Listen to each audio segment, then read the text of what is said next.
अपघात प्रकरणी आरोपी शिक्षा दहिवडी न्यायालयाचा निर्णय। आपला आवाज न्यूज रिपोर्ट।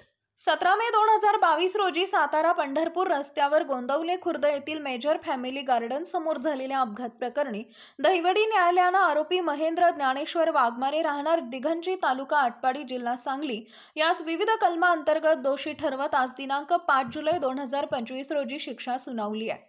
या अपघातात उमाजी अप्पा नरळे आणि अजित शंकर नरळे राहणार पानवण तालुका मान जिल्हा सातारा यांचा दुर्दैवी मृत्यू झाला होता।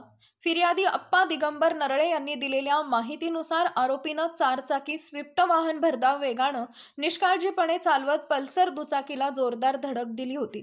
दहिवडी पोलीस ठाण्यात गुन्हा रजिस्टर नंबर 118/2022 नुसार कलम 30 304 279 338 337 मोटर वाहन कायदा कलम 184 अन्वये गुन्हा दाखल होता।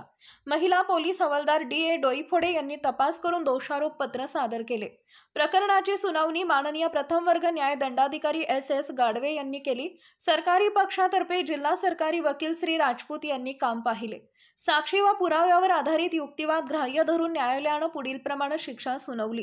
कलम 279 3 महिने सश्रम कारावास व 1000 रुपये दंड, कलम 304 2 वर्ष सश्रम कारावास व 40,000 रुपये दंड, कलम 338 6 महिने सश्रम कारावास व 1000 रुपये दंड, मोटार वाहन कायदा कलम 184 2 महिने सश्रम कारावास। या खटल्याच्या यशस्वी तपासणीसाठी उपविभागीय पोलीस अधिकारी अश्विनी शेंडगे मॅडम, सहाय्यक पोलीस निरीक्षक D.P. दराडे दहिवडी पोलीस यांनी मार्गदर्शन केले।